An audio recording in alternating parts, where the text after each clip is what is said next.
Today on Tricurl Studios, we take a look at the Hamer Sunburst AT P90.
I hated the tuners so much that I actually waited a day and bought new tuners.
sound samples for the Hamer Sunburst AT P90. This is the Hamer XT series, so they're Chinese made rather than, say, Korean or Indonesian, or heaven forbid, the USA models. I got this for 200 bucks, definitely not a USA model.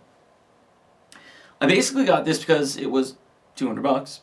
Number two, I wanted yet another guitar with P90s in it, and I knew I was going to actually swap them out, so these are still the stock pickups. And number three, and honestly, most importantly, what intrigued me the most about this guitar, this is a factory second. So the person who owned it before me knew that it was a factory second. So basically, on the back here, and hopefully I'll get close-ups, it's stamped as used. And here on the back of the neck joint, the heel, it has a 2 to be a factory second. Honestly, that I don't know if I feel like I'm rescuing this guitar, but I really enjoyed that because I've never owned a factory second, so that was pretty cool. Now on to the most important thing here in this video. I was not wearing eyeliner in the first two sound samples. My job takes me to quite a few different locations. One of those is actually a calcine plant, and I decided to actually help the gentleman on the ground. And even though I was wearing a face mask and eye protection and stuff, my face was absolutely black, and after cleaning it for 2 days, I still had that look in my eyes. Could not get rid of it. I kind of got rid of it now. So yes, that's the most important. The next part was the tuners. The tuners that were included were the Hamer tuners. They were extremely light, and honestly, I don't understand how to explain them, but they felt very flimsy. I had to do a lot of pulling on my strings and a lot of adjusting. As the posts, I don't understand how, but they really slipped quite a bit. And this was coming out of tune. So much so that I completely stopped shooting a video, went out the next day and bought these, which are the Grover vintage tuners. I couldn't find any Clousons or locking Clousons in my area. I didn't want to wait. So I grabbed the Grover Vintage, which are a 14:1 gear ratio, or tuning ratio, which is nice, kind of smooth, but they actually hold up quite well, and they feel a lot better than the original tuners. Now I also, this is not installed here, but get a close-up of this. This is absolutely atrocious. I do not like when they have the saddles going the two different ways. It should be going the one way. So I did order a Tone Pros locking bridge, but that always takes like 2 to 3 weeks to come in, if not 4 weeks. Love it. So I'm waiting on that. Now, the other important thing here,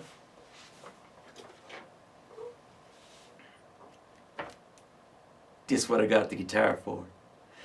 These are the Seymour Duncan vintage P90s and Amazon P90 covers, which not a problem to me, but I got these actually used. They were taken out of a Nags guitar, or Knags, no idea.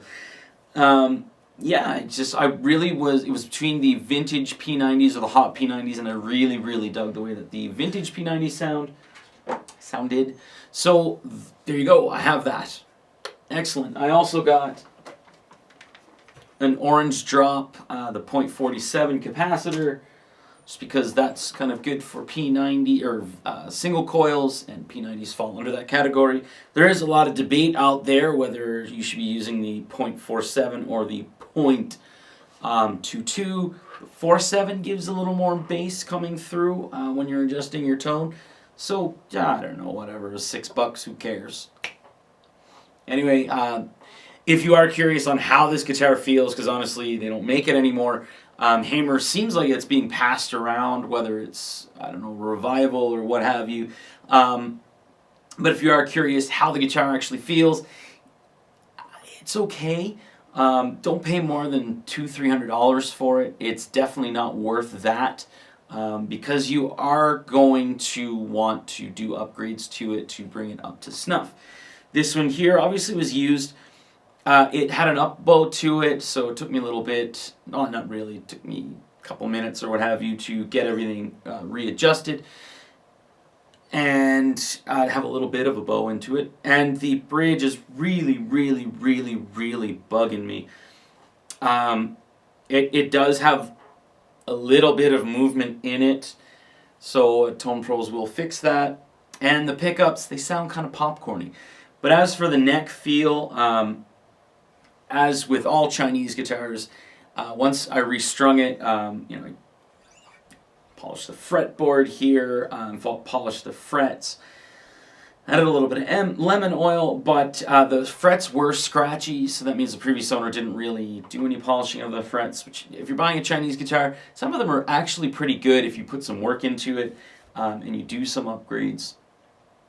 But the frets are usually scratchy. These were, they aren't anymore. Does it feel like a Gibson? No. No, it doesn't. Has a little bit of weight to it. It's a little on the light side. Body's a little bigger than normal. Fits in a Les Paul case. If you go out and buy one of those, it'll fit in a case for a Les Paul.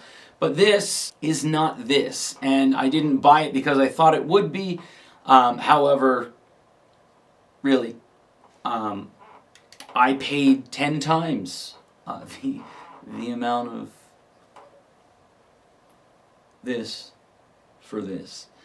But it is great because I can now do a pickup shootout, even though it's kind of a little weird, between the vintage P90s from Seymour Duncan and the Gibson P90s. Anyway, man, I love this guitar. Thanks for watching. Hope you enjoyed. If you have any questions, like if you are looking to buy this used, or if you have it, or what have you, or the upgrades and such, go ahead and leave us a comment down below. We usually answer within a couple of hours, unless it's in the middle of the night, then we like to sleep. Anyway, thanks for watching.